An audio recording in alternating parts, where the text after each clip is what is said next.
Assalamualaikum warahmatullahi taala wabarakatuh. Bismillahirrahmanirrahim. Alhamdulillah.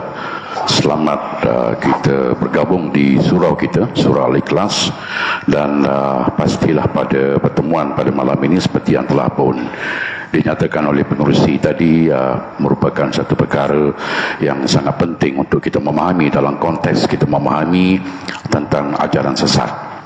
Di Selangor ini, dalam daerah Gombak, Gombak merupakan salah satu daerah yang paling besar dan juga mempunyai pengikut ajaran sesat yang tidak dapat dinafikan, dan ini merupakan satu ancaman kepada kekuatan umat Islam. Hadirin muslimin dan muslimat rahmati Allah sekalian, pada malam ini kita sangat berbesar hati didatangi oleh yang berbahagia Sahibu Samahah Profesor Malia Datuk Dr. Muhammad Suki Osman, dan beliau merupakan Mufti Negeri Pulau Pinang.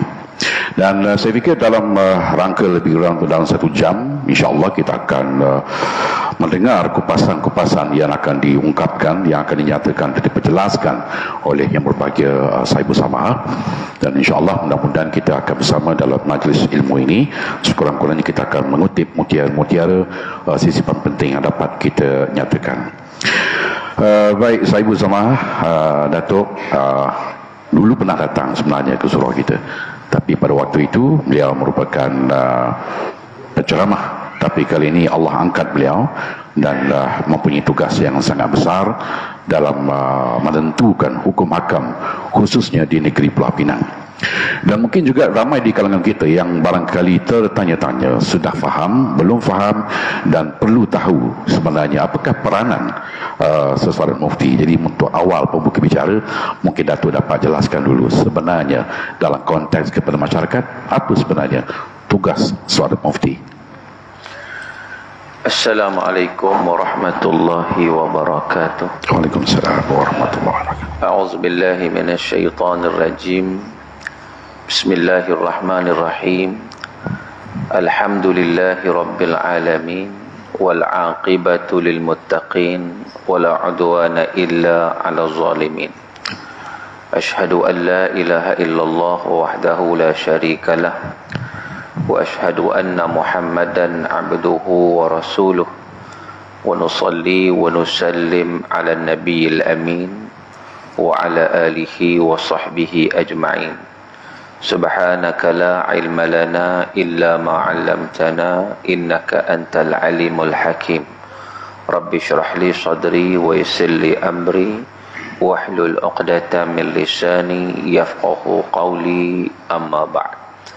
Terima kasih kepada Tuan Haji Makno selaku moderator bual bicara kita pada malam ini. Tuan pengurusi majlis tadi, Tuan Imam, Tuan Bilan, ahli jawatan kuasa Surau Al-Ikhlas, dan juga semua hadirin nadhirat muslimin dan muslimat yang ikhlas. Sebab duduk di surau ikhlas. InsyaAllah semoga Allah nak terima ni, dia ada dua. Salah satu daripadanya ikhlas. Salah satu lagi adalah bertepatan dengan hukum syarak. So ada dua. Jadi salah satu dah ada di surau ni, sebab ikhlas. Baik, berbalik kepada soalan mufti. Kadang-kadang orang ingat mufti ni dia bercakap fatwa, bukan. Walaupun fatwa itu datang daripada Jabatan Mufti, tetapi mufti bersama-sama ahli jawatan kuasa yang dilantik, maka membincangkan sesuatu isu yang berkaitan, yang perlu kepada fatwa. Jadi bukan mufti seorang, mufti mempengerusikan jawatan kuasa fatwa. Dan mufti ini, setiap negeri ada mufti, tuan-tuan. Dan mufti ini bertindak dalam sebuah negeri itu sebagai penasihat kepada kerajaan. Kalau negeri ada sultan, kepada sultan, untuk dalam perkara-perkara yang berkaitan dengan hukum syarak. Maknanya ia menjadi sumber rujukan kepada sesebuah negeri dalam perkara-perkara yang berkaitan dengan hukum hakam syarak, menjawab segala kemusykilan-kemusykilan yang timbul dalam kalangan masyarakat. Sebab itu ingin saya nyatakan, sebab saya duduk di Pulau Pinang, dalam konteks Pulau Pinang sendiri, selain daripada kita ada jawatan kuasa fatwa yang berbincang tentang fatwa-fatwa yang tertentu, dan tuan-tuan boleh rujuk, sebenarnya hari ini mudah nak rujuk, bupi kat Google tu type e-fatwa, e-fatwa Penang, nanti keluarlah dia punya fatwa-fatwa, sama ada yang bersifat tempatan ataupun yang bersifat nasional, yang telah dibincangkan. Bukan sekadar itu, telah dibukukan pun, kita bukukan terutama fatwa-fatwa yang telah diwartakan. Diwartakan. Apa beza yang warta tak warta? Kalau yang tak warta ni, sebab ni sikit pengenalan bagi orang faham. Betul. Sebab kadang-kadang bila tak faham ni, setengah masjid dia punya speaker rosak pun pergi dekat mufti. Speaker rosak pergi mengadu kat mufti, apa kena mengenanya kan? Nak nikah kahwin ngadu dekat jabatan mufti juga lah. Itu pergi jabatan agama sebagai badan pelaksana. Sehingga kan kadang-kadang wartawan pun dia tak faham juga. Ada baru ni wartawan tanya saya, setakat ni bagaimanakah penguatkuasaan terhadap ajaran sesat? Saya kata bahagian penguatkuasaan bukan di jabatan mufti, dia jabatan agama. Mereka itu bertindak. Kita ni sebagai pakar rujuk lah, senang cerita, buat dasar, senang cerita, bagi tahu hukum hakam syarak. Sebab sebelum mereka buat tindakan, maka dia akan pergi kepada mufti dulu, fatwa dulu. Fatwa kata sesat, barulah tindakan itu boleh diambil. Kalau fatwa tak ada, tak boleh. Dan fatwa tu pula ada warta, ada tak warta. Warta tu maknanya dia akan terikat dengan enactment, dengan undang-undang. Boleh dikenakan tindakan. Mana-mana ajaran sesat yang diwartakan, maka dia akan tertakluk kepada undang-undang. Adapun yang tak warta, dia lebih kurang tindakan undang-undang tak? Tak, sebab dia bukan warta, dia dipanggil irsyad, panduan. Panduan dari fatwa. Sebab mengambil kira apa yang berlaku pada zaman Nabi SAW, iaitu ada 2 kali azan waktu subuh, walaupun ia berlaku pada bulan Ramadan, iaitu yang pertamanya Bilal bin Rabah, ketika mana dia azan belum masuk waktu. Bila dengar pula Abdullah ibni Ummi Maktum azan, masuk waktu subuh. Masa Bilal azan tu, makan minum dalam masalah orang nak puasa kan, dia sahur lah makan. Tapi dengar azan Abdullah bin Maktum, tak boleh makan dah. Sebab apa? Sebab itu sudah masuk waktu subuh. Jadi ada 2 kali azan. Maka ambil daripada sunnah Rasulullah.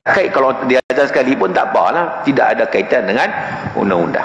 Tapi kalau ajaran-ajaran sesat, biasanya akan diwartakan. Sebab apa? Sebab bila diwartakan, siapa-siapa yang mengamalkan, yang menyebarkan, yang faham dengan, yang melaksanakan ajaran tersebut, maka dia boleh dikenakan tindakan undang-undang.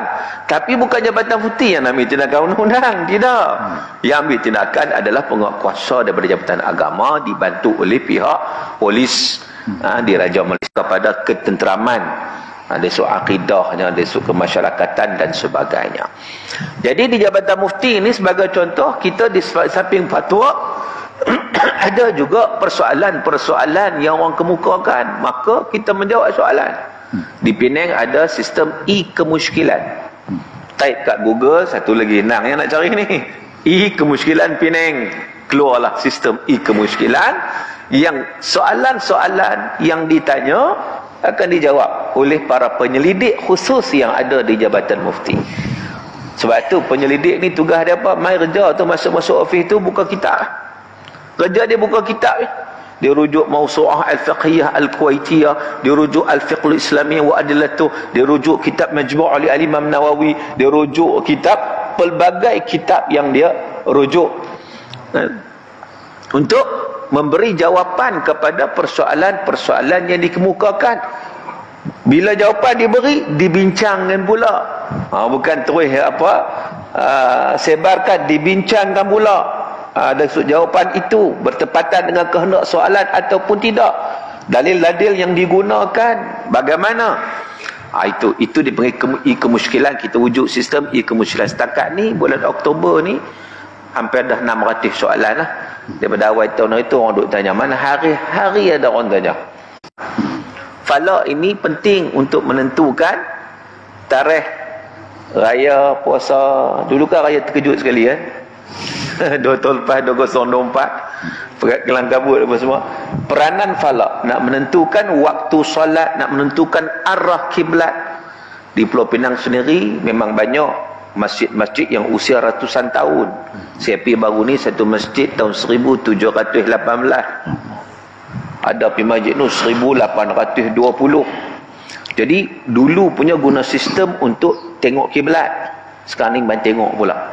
Bila tengok pula dengan sistem yang baru yang dibuat oleh satu bahagian di Jabatan Mufti, perkara yang kita kata yang sebenarnya maka ditangani oleh Jabatan Mufti di sesebuah negeri. Jadi dia merupakan pakar rujuk lah dalam bab-bab agama di sesebuah negeri. Itulah lebih kurang. Sesuatu ajaran itu ditarifkan sebagai ajaran sesat. Baik, terima kasih kepada persoalan. Dia ajaran sesat ni memang kita azan sekejap. Dah masuk waktu Azan. InsyaAllah. Sini bunyi gendang. Okey, jadi dah masuk waktu isyak. Kita bagi laluan dulu untuk azan isyak dikumandangkan. InsyaAllah kita akan sambung perbincangan kita selepas daripada azan isyak, insyaAllah. Baik, kita sambung ya. Baik, tuan-tuan muslimin dan muslimat yang dirahmati Allah Subhanahu wa taala sekalian. Persoalan berkaitan dengan definisi ajaran sesat.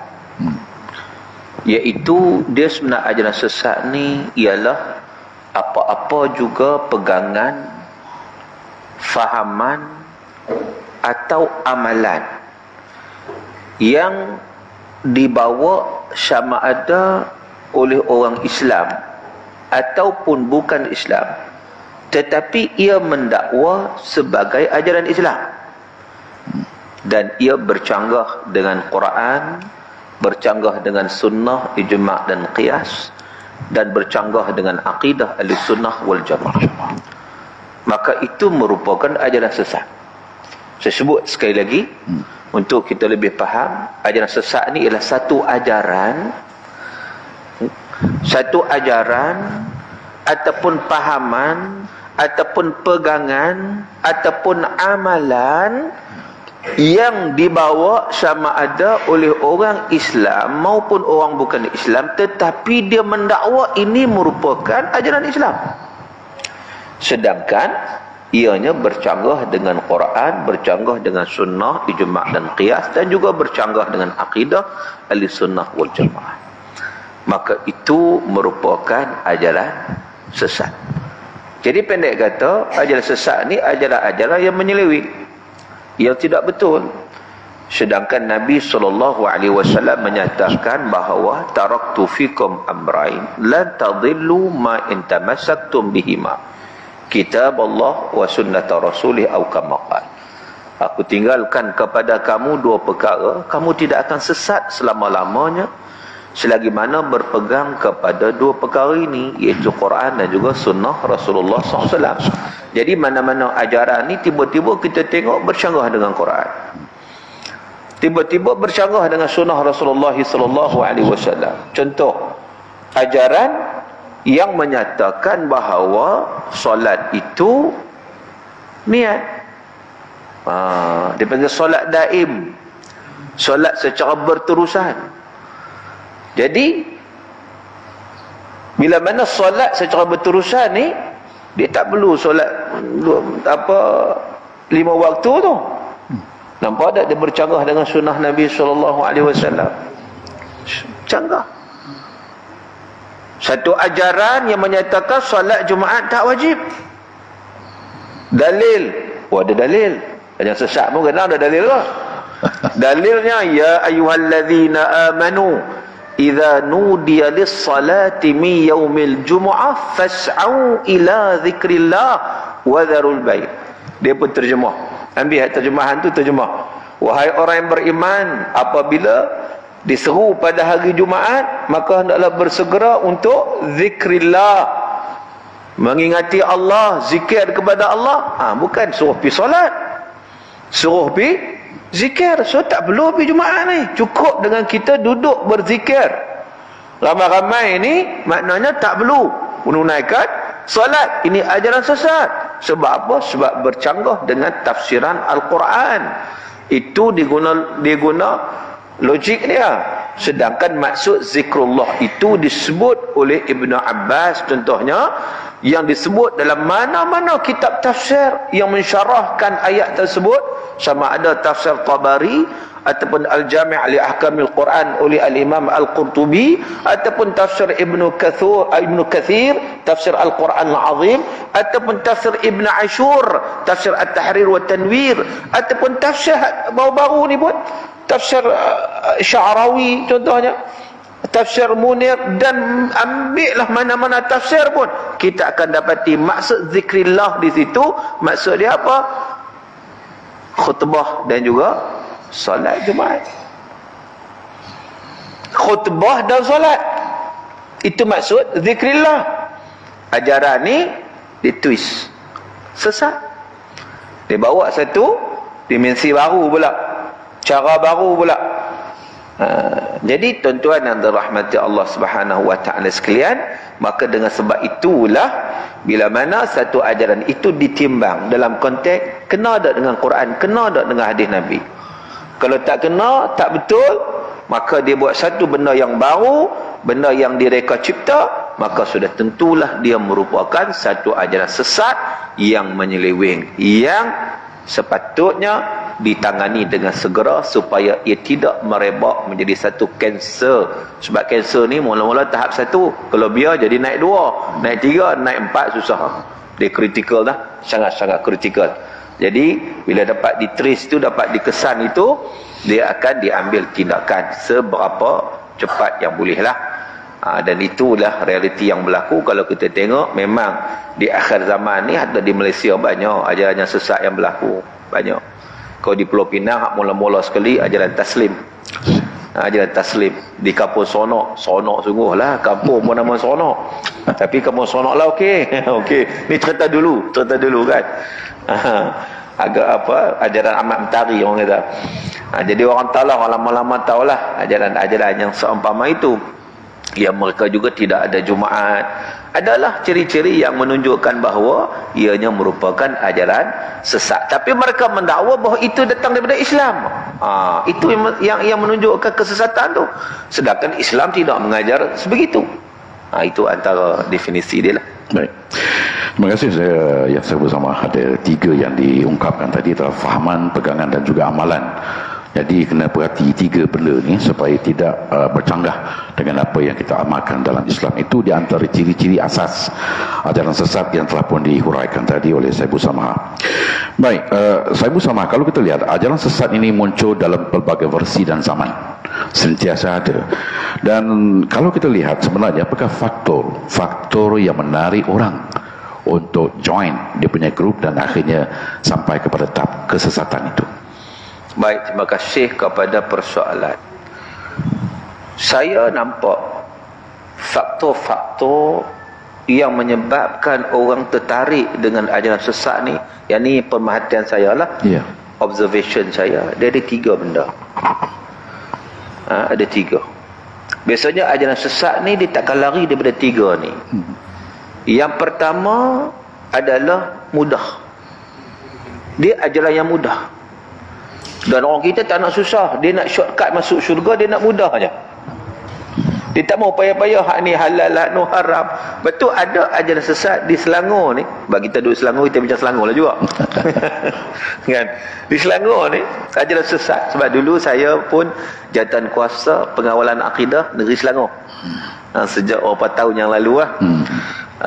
Jadi memang membincangkan aspek-aspek ni juga tentang ajaran sesat ni. Memang satu di bawah MAIS, terus di bawah Majlis Agama Islam Selangor, satu jawatan kuasa, nama dia Jawatan Kuasa Pengawalan Akidah. Jadi saya menganggotai jawatan kuasa ini. Ini dalam konteks Selangor.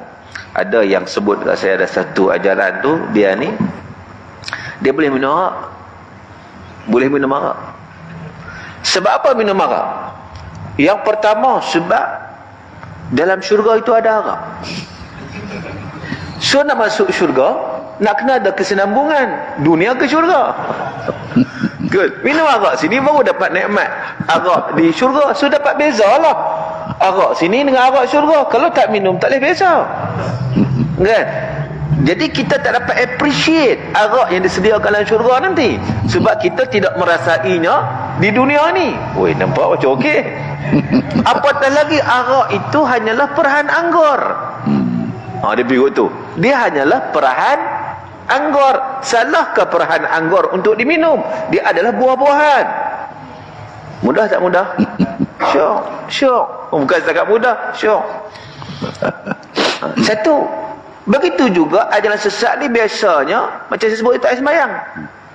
Solat ni tuan-tuan nampak simple tapi susah. Oh, susah.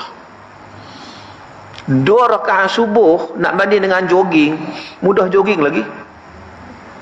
Orang boleh bangun pagi-pagi buat perlombaan maraton pun boleh, jogging pun boleh, tapi nak solat subuh 2 rakaat berat sungguh. Main bola ni 1 jam setengah peluh, daripada hujung rambut sampai hujung kaki peluh, tapi dia boleh main bola. Solat dia cukup susah nak buat. Sedangkan apa susahnya solatnya nak banding dengan main bola tadi? Sebab solat ini ada nilai iman dia tak sama. Susah. Tiba-tiba ada ajaran yang mudah, tak perlu solat. Maknanya di situ mudah tak mudah? Mudah. Orang kita mencari yang mudah. Itu antara ciri ajaran sesat lah yang saya nampak, bahawa yang boleh menarik orang. Orang nampak senang, apa susah kan, tuan-tuan. Dan ada juga ajaran sesat, itu satu yang mudah. Yang kedua, ajaran sesat ni dia ada unsur seksual. Tu juga daya tarik tu.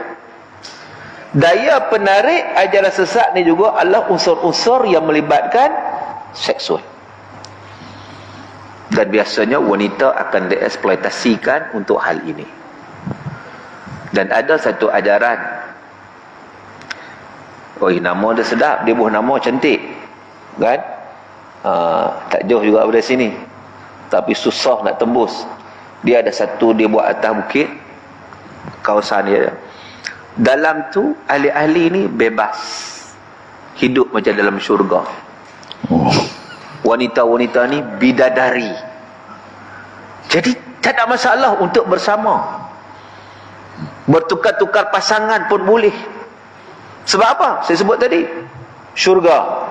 Jadi maknanya dia menarik unsur seksual itu, yang menarik minat. Sebab biasanya kalau orang pergi berzina, dia rasa bersalah sebab ni berdosa. Tapi kalau dia nampak ini satu ajaran yang boleh masuk ke syurga, dibenarkan zina dalam arti kata ini benda yang benar pada anggapan mereka, dia tak akan rasa bersalah, dia akan rasa seronok. Berbeza kalaulah dia buatlah keadaan merasa bersalah, beza. Ni dia buatlah keadaan rasa dia seronok sebab benda tu benar pula bagi dia, kan? Dibawa doktrin begitu pula, berapa nak susah. Maka unsur seksual juga adalah satu unsur yang saya nampak merupakan daya penarik kepada ajaran-ajaran sesat. Dan yang ketiganya unsur wang lah, unsur duit. Unsur duit. Dan biasanya orang yang bawa ajaran sesat itulah yang dia aim benda-benda macam ni, lalu dia exploit ahli-ahlinya ini untuk sacrifice kepada mereka dengan mengumpulkan duit sebanyak mungkin. Macam-macam cara lah. Dulu saya pernah dengar ada juga yang bayar zakat hijrah. Zakat bukan fitrah aja, ada zakat hijrah. berlaku penghijrahan, bayar zakat. Jadi penyucian jiwa dia, yang untung siapa? Yang untung dia punya tok guru yang bawa ajaran-ajaran ni lah, sebab mereka ada matlamat tertentu, maka nak dapat something daripada ajaran itu. Sebab itu pembawa ajaran sesat ni biasanya memang mereka ada kepentingan dan mereka tahu pun ajaran itu tak betul, tapi mereka berjaya manipulit golongan yang naif untuk mengikut mereka dengan pelbagai lah tawaran-tawaran, dengan pelbagai doktrinisasi yang dilakukan, yang akhirnya berjaya membentuk satu pasukan, satu kumpulan yang sudah tentu menyeleweng daripada ajaran Islam. Itulah antara saya nampak yang antara daya penarik lah, yang menyebabkan ada orang yang mudah terikut. Dan biasanya juga orang yang mudah terikut ni juga biasanya jiwa mereka kosong. Bila satu peringkat maka mencari. Mereka mencari sesuatu. Bila mencari itu silap masuk. Jadi itu jadi masalahnya. Kan? Manusia ni satu peringkat dia akan cari kerohanian sebenarnya. Sebab itu ajaran sesat biasanya dia akan menumpukan soal kerohanian. Sebab dia nampak ini satu ruang yang boleh dimasuki. Unsur-unsur kerohanian itu. Dan biasa manusia begitu juga, peringkat awal kadang tak fikir sangat, bila sampai umur 40 ke atas mula difikir. Mula dia akan fikir mencari sesuatu untuk jiwa dia. Jadi jumpa pula ajaran macam ni, maka habislah. Kan, itu antaranya lah. Baik, kalau kita lihat Saibul Samaha tadi, kalau kita bercakap tentang yang menarik minat itu adalah seperti muda, seksual, juga wang yang menjadi faktor tarikan. Saya nak bawa sedikit ingatan kita kepada apa yang dilaporkan oleh media, seperti ajaran Ayah Pin, Haji Kaha, Tuan Harun yang terbaru adalah Sihak, dan banyak lagi. Dan mereka ini telah mengembangkan ajaran sesat di negara ini, dan ada pengikutnya. Ada ketua, ada pengikut. Ada ketua, ada pengikut. Ini yang sedang berlaku. Tapi kita nak melangkah satu lagi tahap ke hadapan, apabila ajaran sesat juga boleh mendatangkan bahaya kepada keselamatan. Jadi kalau kita lihat dalam peristiwa yang berlaku adalah serangan ke atas Bala Polis Batu Pahat pada 16 hari bulan 10 tahun 1980 oleh kumpulan Nur Zaman. Dalam serangan ini 23 orang telah pun cedera parah. Dan kalau kita lihat, apakah ajaran sesat ini bukan hanya menyesatkan diri mereka, bahkan juga mendatangkan ancaman keselamatan kepada masyarakat setempat dan juga keselamatan kepada negara. Komen saya bersama. Baik, terima kasih kepada persoalan. Dia ajaran sesat sebagai disebut tadi banyaklah ya, yang kita kenal sekarang ni. Ayah Pin tu memang semua kenal, kerajaan langit. Kan? Semua kenal. Dan sebenarnya satu lagi faktor yang boleh saya sebut, sebab kadang-kadang ada orang tanya juga, macam mana golongan educated pun boleh terlibat. Maka ni golongan terpelajar. Dia sebenarnya yang pertama, golongan educated, memang dia educated dalam konteks pendidikan, pembelajaran yang dia belajar, tapi dia tidak educated dalam bidang agama. Satu, dia kosong, kadang-kadang zero. Dalam bab-bab fardu ain pun ada yang kosong, tapi dia hebat, dia profesor dalam bidang masing-masing lah. Satu. Tapi ada juga orang yang belajar agama pun sangkut juga. Ada. Sebab itu ada satu unsur lagi yang saya nampak, unsur sihir pun ada. Sihir. Unsur sihir ada. Kadang-kadang ada orang dia tidak percaya unsur sihir ni, sedangkan sihir disebut dalam Quran. Sebab itu Ayah Pin tu sendiri ada unsur sihir. Sebagai contohnya, ada orang nak jumpa dia, nak siasat, minum air dia bagi, lepas tu teringat dia je. Teringat dia akan ikut. Kan? Begitu juga ajaran macam Sihak, dia ada air dia. Air Sihak. Air Sihak, ya. Air Sihak. Apa dia baca tak tahu apa. Sebab tu ada satu budak-budak tahfiz ada yang ikut, yang dilapor pada saya. Tapi Sihak sekarang duduk di New Zealand. New Zealand, ya. Mereka lari ke sana lah setelah nak diambil tindakan undang-undang. Begitu juga ajaran-ajaran lain, sampai tahap di Malaysia ni sampai Nabi pun ada. Nabi Melayu. Kan? Saya pernah temu ramah Nabi Melayu, Rasul Melayu. Waktu tu dia masuk dalam penjara di Kajang. Waktu tu saya buat kajian tentang indeks keparahan akidah di negeri Selangor. Kita nak tengok macam mana indeks dia. perbincangan dia kepada aku. Dan masa tu saya pergi masuk dalam penjara buat interview. Saya tanya, Nabi, minta maaf nak temu nama Nabi. Oh, janganlah panggil Nabi, saya dah bertobat kepada Allah, saya pun tahu benda ni tak betul. Dia mengaku, Alhamdulillah dia mengaku. Dulu tu sebab apa? Dulu memanglah saya ada kepentingan, orang duk angkat saya, kita dapat pengaruh, dapat apa sikit apa. Mana dapat material itu. Dia bagi tahu, yes. Saya memang saya salah, dia kata jangan duk panggil dah, jangan, memang saya bertobat kepada Allah Taala. Dia kata ni pakai kopiah elok semualah. Kan kita pun masa syukur. Masa buat kajian tu, buat temu orang, saya lega, Alhamdulillah. Keluar penjara jadi Nabi balik. Sebab apa? Sebab ada pendukung. Ini masalahnya. Dia macam orang menagih dadah juga. Menagih dadah ni masuk serenti, masuk cantik tak? Dia basuh cantik punya kan, bangun qiyamul lail apa semua. Memang keluar pusat serenti, jumpa member, jadi balik. Ini kadang-kadang ada kepentingan tertentu menyebabkan mereka meneruskan lagi ajaran sesat. Dan apakah wujud kita kata sebagai perkara-perkara yang boleh membawa kepada ekstremis? Ya. Memang ada. Yang boleh menjejaskan keselamatan negara. Sebab apa? Sebab bila mana pendukung-pendukung ini, pengikut-pengikut ini diberi satu doktrinisasi secara berterusan, maka mereka tidak akan fikir lain dah. Mereka akan buat apa sahaja yang dikehendaki oleh pemimpin-pemimpin mereka, sampai yang ke tahap memang akan menjejaskan keselamatan negara. Maka kau buat apa saja atas nama jihad sebagai contoh, tapi bukan berdasarkan jihad yang sebenar, bukan berdasarkan Islam. Itu nama dia ajaran sesat. Sebab itu kalau kita lihat bagaimana ajaran sesat ni boleh mewujudkan satu golongan yang begitu sanggup buat apa saja, sanggup jadi ekstrim, sanggup jadi pelampau. Sebab antaranya kita lihat ajaran sesat ni dia akan bergerak dalam kelompoknya yang tersendiri. Dia tak akan campur dengan orang. Cuba kita perhati, mana-mana ajaran sesat dia tak akan open, dia tak akan main ceramah di masjid surau ni tak. Ada tak ajaran sesat main ceramah kat surau? Berani nak ceramah. Orang dapat trace cepat je. Orang dapat trace, nampak lain macam ni ceramah ni kan. Kan, lah kalau orang buat report lah. Maka dengan sebab itu dia tak bergerak secara terbuka. Dia tak akan berlaku secara terbuka.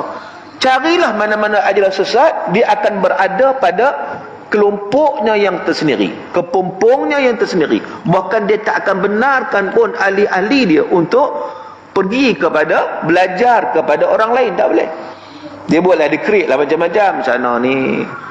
Bapa tak pergi surau tu? Tak boleh. Surau tu auto. Kita dah sampai tahap pembersihan jiwa ni, kita dah selesai dah dengan bergaul dengan orang-orang yang di peringkat awal syariat ni. Nampak tak? Dicuba doktrin. Oh betul juga.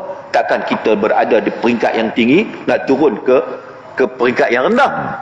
Digembar-gemburkan seumpama itu. Kan? Akhirnya dia bawa idea-idea mistik pula. Kononnya Nabi SAW datang memberitahu sekian. Guru dia boleh dialog langsung dengan Nabi. Ini bukan calang-calang, ini Rasulullah. Ini arahan Rasulullah yang diberi oleh guru. Maka di situ apa sahaja yang disuruh oleh guru, mereka akan buat 100%. Kalau mereka terkorban, maka menganggap bahawa pengorbanan maka itu syahid. Maka menganggap pengorbanan maka itu mendapat kebaikan, direstui oleh guru mereka. Sedangkan mereka telah tersilap langkah kerana ajaran itu merupakan ajaran sesat. Ini yang berlaku.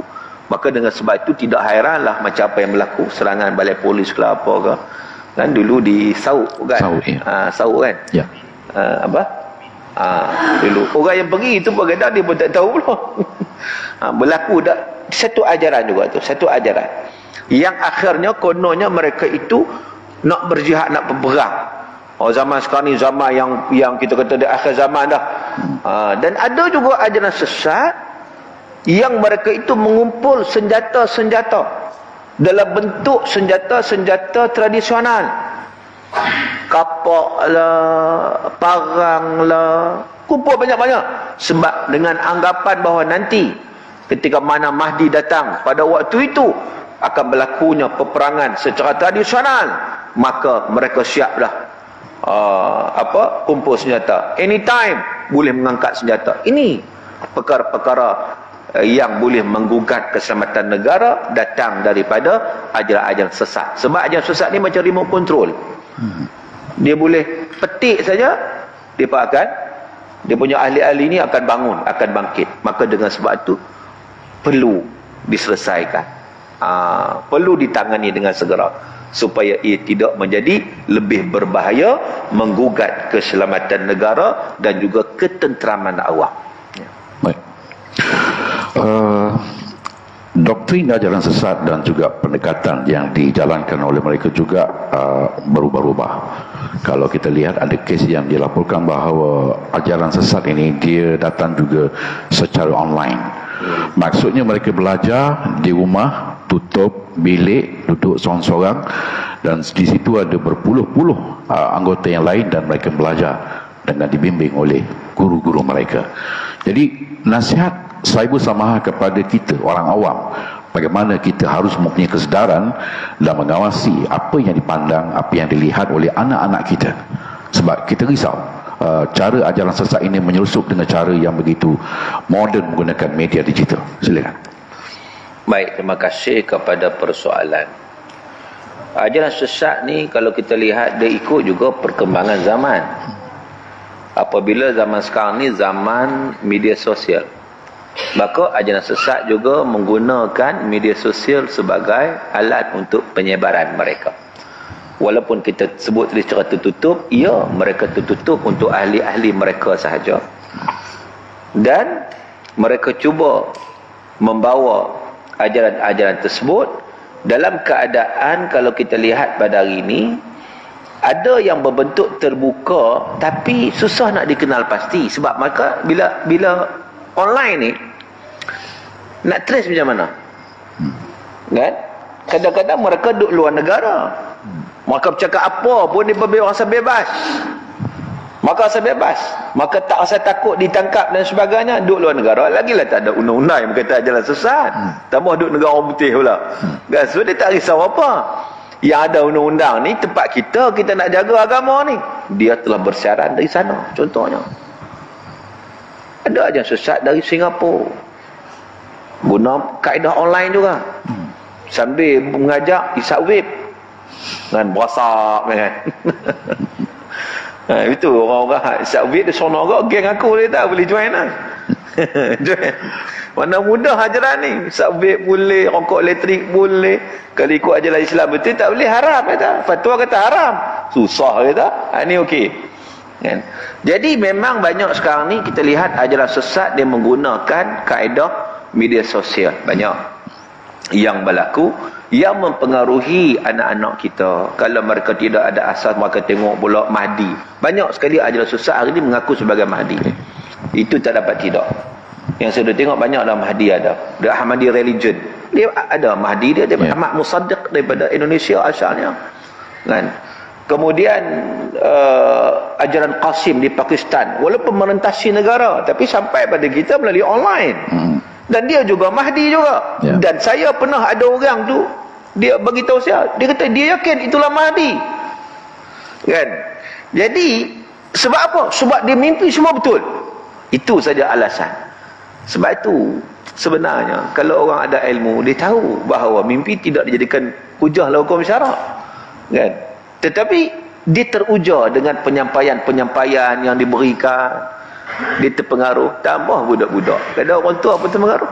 Kalau tidak ada asas yang kuat, tambah budak-budak mudah terpengaruh yang melayari mana-mana.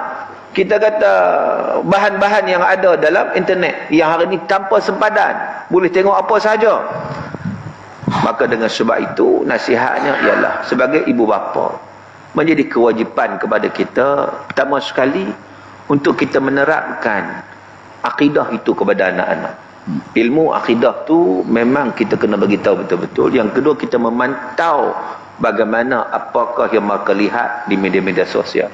Yang ketiga, kita cuba bawakan, kalaulah nak tahu tentang agama, rujuk pihak yang ada autoriti. Itu yang mudah. Rujuk pihak yang ada autoriti, rujuk Jabatan Agama, rujuk Jabatan Mufti dan sebagainya, rujuk JAKIM, rujuk mereka yang ada autoriti yang sudah tentu apa kita kata, pasti terpelihara daripada sebarang benda-benda yang melibatkan ajaran-ajaran sesat. Tapi kalau merujuk kepada sesuatu yang siapa-siapa saja boleh bercakap, contohnya siapa-siapa boleh bawa ajaran dia, maka kena berhati-hati dekat situ. Jangan mudah terikut. Sebab apa? Sebab itu adalah satu perkara yang boleh menyesatkan. Jadi sebagai bapa, memanglah itu antara cabaran kita pada hari ini.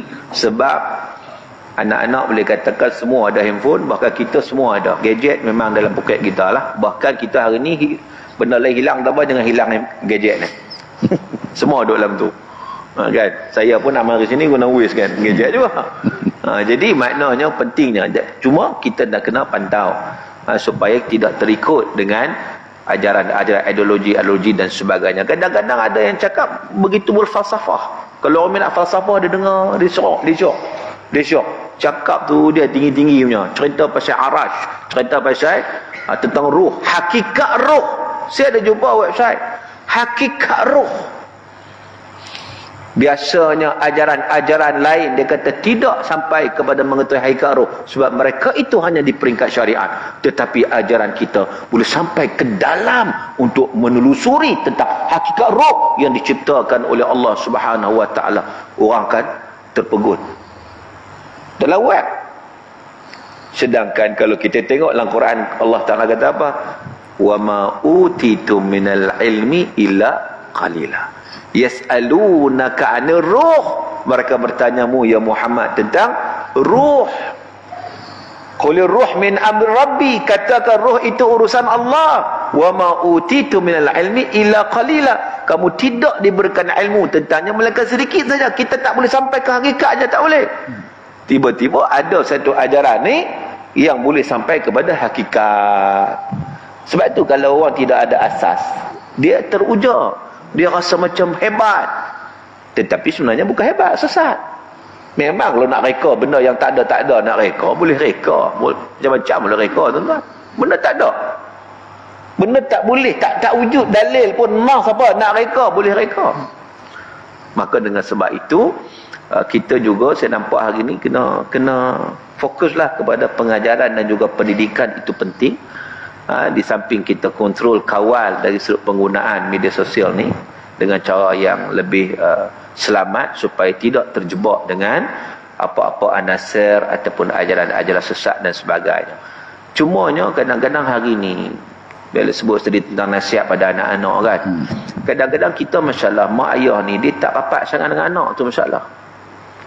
Kalau dulu pasal anak ni apa-apa pun dia akan kongsi sama dengan mak dengan ayah dia.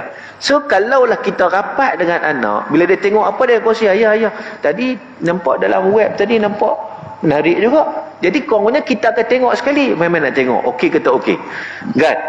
Dulu benda ni berlaku, anak dia akan kongsi dengan mak dia atau kongsi dengan ayah dia. Tapi sekarang ni dengan kesibukan ibu bapa ni, dia tak ada masa dengan anak, menyebabkan hubungan tu renggang. Bila renggang, dia tak akan refer pada mak ayah dia. Dia akan refer pada kawan dia. Kawan dia kali 5 kali 2 dengan dia aja. Kan? Jadi sama-sama explore. Lah kali sama-sama masuk ajaran sesat. Kan? Maka dengan sebab itu sebagai bapa kita kena fikir macam mana mekanisme untuk mengembalikan kepercayaan anak terhadap ibu bapa. Kita kena dekat dengan mereka. Kurang-kurangnya apa-apa mereka akan refer kita. Kan? Bila kalau macam tu, insya-Allah itu antara cara untuk kita boleh selamatkan. Kalau tidak, kita buat macam mana? Benda tu duduk dalam poket di mana saja berada, maka boleh layari. Kalau ajaran sesat yang siap ada kod-kod tertentu pula, dia kata lagi kacau kan. Dia tak kongsi dengan mak ayah dia. Kan? Saya pernah dulu, student saya ikuti satu ajaran sesat. Ajaran ni menggunakan Quran, terjemahan Quran. Dia jumpa saya, dia kata dia belajar satu ni, dia kata baguslah, dia guna Quran terjemahan. Saya kata okey, ayat apa? Dia bagi tahu ayatnya. Dia bagi tahu apa? Dia cerita apa aku tu bagi tahu. Saya kata ini terjemah ikut kepala dia ni. Tak betul. Saya kata kat student saya tu, okey, bagi tahu saya nak join. Boleh tak? Saya nak join. Untuk apa? Untuk saya nak pergi mana? Masuk dalam tu. Kan? Lepas tu lah kali sudah saya datang, Ustaz dah tanya dah, Ustaz tak dibenarkan join. Lah, pasal apa saya kata? Tak tahu, kita tak, Ustaz tak layak nak join. Dia takkan bagi. Dia tak bagi. Kan? Sampai ke tahap ajaran tu akhirnya mengkafirkan mak ayah. Sebab tak ikut ajaran ni. Berlaku di Selangor ni. Waktu tu saya duduk UPM lagi. Student saya. Tapi saya selamatkan student jangan terikut. Dia nak ikut dah. Dia dah pergi lah. Dan bila dia tengok saya nak masuk, dia nampak seronok lah. Mana ustaz dia nak masuk juga. Tiba-tiba tak dibenarkan. Dia pun rasa macam, siapa tak dibenarkan? Barulah dia rasa something. Kalau tidak, dia tak rasa. Kan? Bila saya nak masuk, suruh nak masuk ni. Dan saya kata, nak masuk suruh. Lagi tak dibenarkan. Jadi maknanya, itu berlaku. Jadi kita kena pantau lah. Nasib pelajar-pelajar tu baik dengan saya, apa-apa dia rujuk dengan saya. Kan? Begitu juga anak-anak. Kalau baik, kalau kita rapat dengan dia rujuk dengan kita, senang. Tapi kalau dia tak rujuk dengan kita, susah. Jadi caranya bagaimana nak mengembalikan balik hubungan kekeluargaan itu. Itu antara cara saya nampak hubungan kekeluargaan yang kuat itu dia akan dapat menangani insya-Allah ajaran sesat. Baik, saya bersama yang terakhir pada malam ini. Jika ada di antara anggota masyarakat, anak mereka, keluarga mereka, sanak saudara mereka yang terbabit dalam ajaran sesat, apakah dia boleh dipulihkan dan bagaimana caranya? Adakah boleh? Dipulihkan semula. Dipulihkan semula. Betul. Baik. Dia sebenarnya orang yang terlibat dengan ajaran sesat ni orang yang boleh kita sebut teraniaya lah. Macam kes baru-baru ni. Ya. Kes yang JSB. Sebut teruslah. Ya. Sebab Penang pun sudah mengeluarkan fatwa sesat dan menyeleweng. Dan kebetulan pula yang ditangkap di Selangor 400 orang, 200 ditempatkan di Pulau Pinang sebagai tempat sementara untuk pemulihan. Dan Majlis Agama Islam Pulau Pinang sendiri pun begitu cakna tentang isu ni.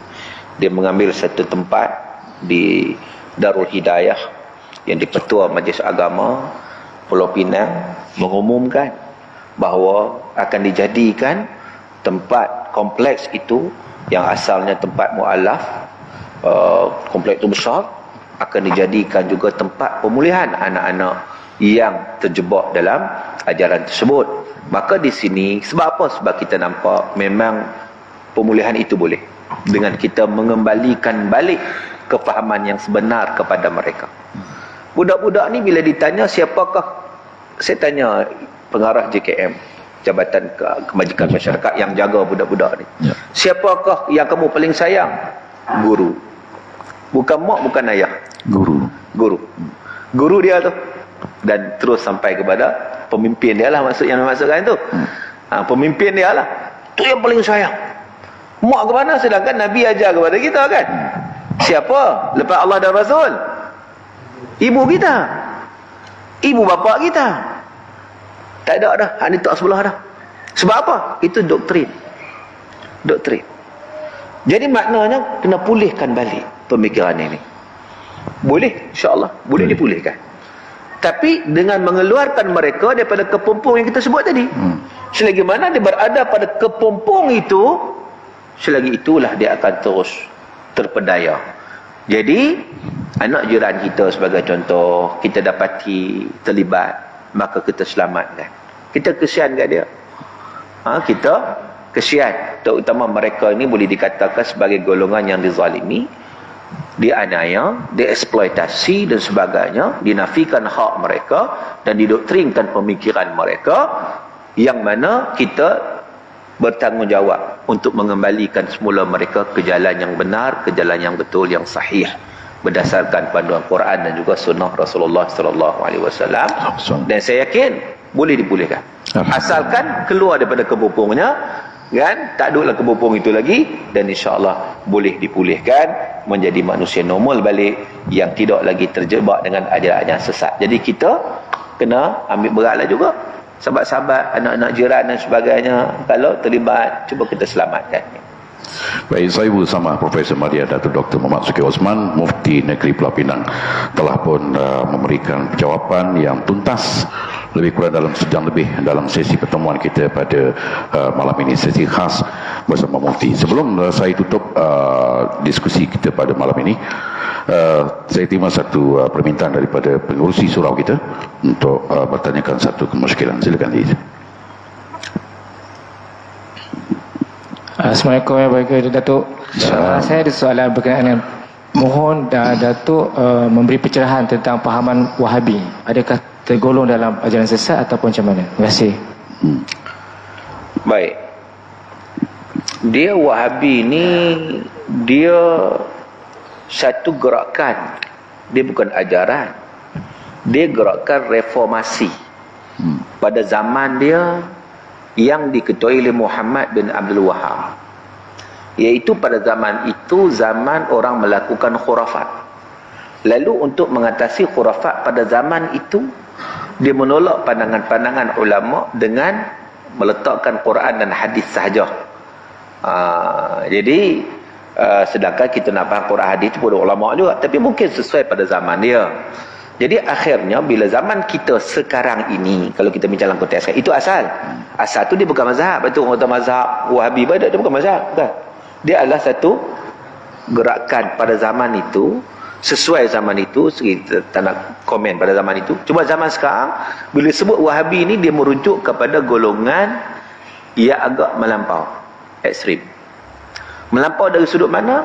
Melampau dari sudut merasakan dirinya sahaja yang betul, orang lain tak betul. Amalan itu betul tak? Amalan dia betul. Kita tak kata amalan dia tak betul. Contoh yang dikatakan Wahabi pada zaman kita ialah orang yang menolak talqin, orang yang menolak tahlil, orang yang menolak baca Yasin malam Jumaat, kan? Contohlah. Baik, kalau dia tak baca Yasin malam Jumaat, betul tak tindakan dia? Salah tak? Sesat tak? Dia tak sesat, dia cuma tak baca malam Jumaat, dia baca malam lain. Dia menolak talqin, dia tak mau talqin. Sesat tak mau talqin? Dah. Kan? Dia tak wajib pun talqin. Dah talqin sudah. Dia tak nak tahlil. Sesat ke tak nak tahlil? Dah. Dia tak sesat. Cuma masalah dia adalah dia menyesatkan orang. Itu masalah dia. Itu masalah dia. Baca tahlil ni sesat, bid'ah. Itu kena faham lah, jangan keras kan. Sebab apa? Sebab benda ni benda khilafiyah. Tahlil tu apa? Tahlil itu la ilaha illallah.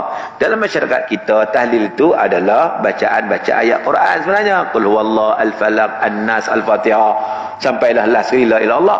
Dan bacaan Al-Quran untuk dihadiahkan kepada semati ni khilaf di kalangan ulama. Al-Imam Syafi'i kata tak sampai, Imam Syafi'i. Tapi ulama mazhab Syafi'i, contoh Al-Imam Nawawi kata sampai. Dan jumhur ulama kata sampai. Maknanya benda khilaf. Benda khilaf, oh kamu nak pegang kata tak sampai. Salah tak pegangan kamu? Salah tak? Tak salah, sebab itu salah satu pandangan ulama. Tapi salah tak kamu menyatakan, membid'ahkan orang, seolah-olah orang semua tak betul? Itu salah. Jadi di sini keras itu salah, bukan dia ajaran yang sesat, tidak, tetapi pembawakan itu yang menyesatkan orang. Itu pembawakan yang keras, itu pembawakan yang salah, sebenarnya menimbulkan perpecahan, kegusaran dalam masyarakat. Yalah, orang kalau orang kata kita sesat, marah tak? Aku dah baca Yasin, dia kata aku sesat, marah tak? Marahlah kita. Jadi akan berlaku tak cantik kat situ lah. Sebab tu dia kena ra'i khilaf. Dia nak hak dia pegang tu tak apa. Dia tak nak baca Yasin tak apa, tak wajib pun. Dia tak nak semak maulid, tak ada masalah tak? Ada masalah tak nak semak maulid? Berdosa ke tak nak semak maulid? Tak berdosa. So pegangannya tak apa. Tapi yang tak bolehnya ialah dia menyesatkan orang semak maulid. Sedangkan semak maulid pun tak ada masalah. Dia dua-dua boleh. Nak sambut pun tak apa, tak sambut pun tak apa. Jadi dia lebih kepada ekstrim. Dan ekstrim ni sebenarnya berlaku pada siapa-siapa. Bukan setakat Wahabi itu saja. Kadang golongan-golongan lain pun ada juga yang ekstrim. Ada yang menganggap dia seorang je betul, orang lain semua tak betul. Jadi dalam masyarakat ni kita kena imbang. Jangan ada golongan-golongan yang terlalu ekstrim ni yang akan menyebabkan berlakunya perpecahan yang akhirnya akan merugikan masyarakat. Sebenarnya merugikan. Kita dah lama dah bergaduh. Kita ra'i je lah. Ya'zuru ba'duna ba'dha ala makhtalafna. Iaitu kita saling bermaaf-maafan atas benda yang khilaf. Benda khilaf ni tak apa. Kamu nak buat cara kamu, buatlah. Jangan marah aku. Aku nak buat cara aku, buatlah. Jangan marah kamu. Maka kita saling ra'i-mera'i di antara satu sama lain. Iaitu kita berlapang dada. Sebab benda tu khilaf. Semua yang berlaku pembelahan ni semua dalam benda khilaf. Bukan benda qat'i. Benda qat'i tak khilaf. Kan? Ada khilaf ni benda-benda yang khilafiah lah. Yang sepatutnya kita lebih kepada berlapang dada supaya kita pergi kepada penyatuan umat Islam. Itu lebih utama. Dikala musuh-musuh Islam bersatu, tetapi umat Islam bercakaran, berpecah, ini sangat-sangat merugikan. Puak ni hentam puak ni, puak ni hentam puak ni, sama-sama keras maknanya. Sama-sama keras. Jadi wujudnya keras di kalangan kedua-dua belah pihak yang saya nampak kadang-kadang berlaku. Berbalah. Akhirnya kita kena ambil jalan tengah. Kita nak jalan mendamaikan. InsyaAllah. Jadi Pulau Pinang akan ambil jalan tu lah. Untuk mendamaikan antara kedua belah pihak yang berbalah. Kita ambil jalan tengah untuk kita cari titik persamaan kita kat mana. Cari titik persamaan, kan? Berbeza manhaj, berbeza metod, itu benda biasa. Masing-masing boleh kita kata promote dia punya produk, tapi jangan mencela produk orang lain. Macam menega lah juga. Kau menega ni, kita nak promote ni ayam kita jual kan. Jangan duk cara kita promote, kita kutuk jualan orang. Kita promote kita ada, orang dia promote dia. Macam tu. Masalah kita sekarang ni, manhaj kita rasa terbaik, kita kutuk manhaj orang. Kawan tu pula dia rasa dia terbaik, dia kutuk manhaj kita. So bergaduh. Bila nak habis, masing-masing bagi tahu manhaj masing-masing. Promote manhaj masing-masing. Selagi mana dia tak bercerah dengan Quran dan juga sunnah Rasulullah SAW. Jangan duk mentajrih, jangan duk mencela manhaj yang lain. InsyaAllah dia akan harmoni. Kita cuba bawa jalan yang seumpama ni, kan? Supaya tidak bergaduh. Sebab apa? Saya cakap dengan Syekh Ali Al-Qaradari yang dapat tokoh Ma'al Hijrah baru ni. Dia guru saya juga, saya dah mengaji dengan dia. Jadi masa dia main tu, dia dapat tokoh Ma'al Hijrah peringkat kebangsaan, antarabangsa lah, dekat antarabangsa dia. Saya sembang dengan dia, saya bagi tahu dia isu-isu yang khilaf yang berlaku ni. Dia kata kena tangani segera, takut-takut akan datang akhirnya orang memilih sekular, orang pilih liberal sekular. Payah ngak pokok agama bergaduh, aku ambil sekular senang, tak bergaduh apa, relax ya. Lah kali manusia akan memilih jalan yang jauh, yang sesat terus, yang lari daripada paduan Islam terus apabila berlakunya pertemuan yang terlalu ketara. Sedangkan pertemuan itu hanyalah manhaj dan metod saja, kan?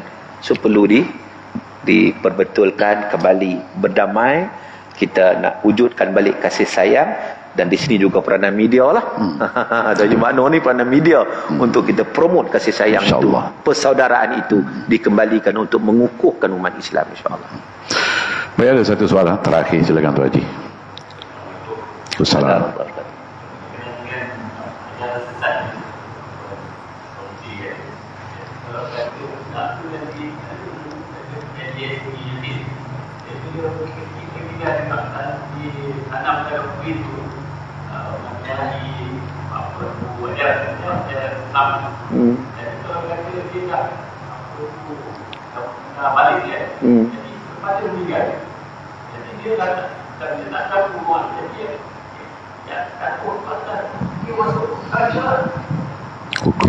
Bab syurga neraka tu serah pada Allah Subhanahu wa taala, kan?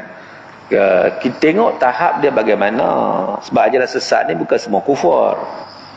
Dia sesat tapi dia tak kufur, dia masih beriman pada Allah. Cuma jalan-jalan yang Nabi itu ada part-part tertentu yang sesat, tapi tak semua sesat pun ada. Solatnya kadang okey, alhamdulillah solatnya okey, dia masih solat macam biasa, cuma pahaman-pahaman saja yang sesat. Jadi kita doa kebaikan lah. Orang yang mati, semua nak mati dah. Jadi doakan kebaikan saja, serah kepada Allah Subhanahu wa taala. Kita tak boleh memberi satu hukuman lah. Cuma kita boleh bagi guideline. Sesat dia membawa kepada neraka, yang baik bawa kepada syurga. Itu cara guideline saja. Tetapi tak boleh kita nak menghukum seseorang itu secara pasti. Serah pada Allah. Kita pun tak tahu setakat mana dia punya perkembangan, setakat mana kepercayaan dia. Walaupun dia berada pada ajaran tersebut, kita tak tahu. Macam orang mati bunuh diri. Orang mati bunuh diri ni kadang-kadang ada orang kita ekstrim juga. Saya dengar baru ni, Kau tu dia kata, ada orang mati bunuh diri, contohnya kita urus jenazah. Urus apa orang mati bunuh diri? Biar lempar lang longkang je orang macam ni. Ni kenyataan daripada orang kita. Sebab apa? Nabi dah sebut lah bunuh diri dia masuk neraka. Nabi sebut. Betul orang bunuh diri masuk neraka. Tapi kita tengok kategori bunuh diri. Ada yang mati bunuh diri kerana dia menghalalkan perbuatan bunuh diri, dia murtad. Yes, masuk neraka terus selama-lamanya. Ada yang bunuh diri, dia tak menghalalkan, tetapi dia buat dosa besar. Dia buat tindakan, buat dosa besar. Macam minum arak apa semua kan. Maka dia berdosa. Dia akan kena hukuman, serah pada Allah Ta'ala, tak mana hukuman dia. Dan ada bunuh diri kerana di luar kesedaran. Dia stres melampau, otak dia sudah lain macam, halusi, apa orang panggil? Halusinasi. Nak sebut bayar. Halus, dia berkaitan halus kan, halusinasi. Dia mari. Dan ada juga orang bunuh diri kena sihir pada. Dikontrol, dia dalam tu terjun tung. Dia dalam keadaan dia pun tak sedar. Orang nampak dia bunuh diri, betul. Hospital kata, polis kata bunuh diri, mati bunuh diri. Tapi hakikat sebenarnya kita tak tahu. Dia dalam keadaan macam ni. Kalau dia macam ni, dia bersih. Dia bersih. So kita ni macam mana? Nahnu nahkum bizawahir wallahu yatawalla sarair. Kita berhukum secara zahir. Dia Islam, buat hukum cara Islam. Yang lain serah pada Allah Subhanahu Wa Taala. Itulah cara dia. Takat kita nampak di Islam, walaupun terjebak sesat di Islam, kita doa kebaikannya, kan? Tapi yang mana boleh selamat, kena selamatkan. Sebab kita tak tahu keadaan yang mati tu bagaimana. Ada orang masa nak mati dia bertobat balik pun ada, kan? Itulah. Allah. Baik, Jutan, terima kasih jazakallah kepada Saibul Samah Datuk Mufti yang telah pun bersama kita sejak daripada awal tadi. Dan terima kasih juga kepada bahagian dakwah dan latihan Surah Al-Ikhlas yang menganjurkan program kita pada malam ini.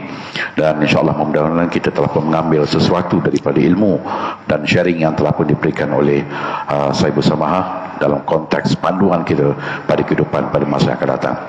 Jadi isu berkait dengan ajaran sesat ini bukan satu isu yang mudah, dan ia merupakan satu cabaran yang sangat besar kepada umat Islam pada hari ini. Dan seperti yang dijelaskan oleh Saibul Samah, cara doktrin ajaran sesat itu hari ini masuk melalui telefon kita, masuk secara awal, lebih awal kepada anak-anak kita, masuk dengan begitu halus, dengan cara yang tidak dijangka sama sekali. Terima kasih insyaAllah, dan sampai di sini saja majlis kita pada malam ini, dan saya serahkan semula kepada pengerusi majlis insyaAllah.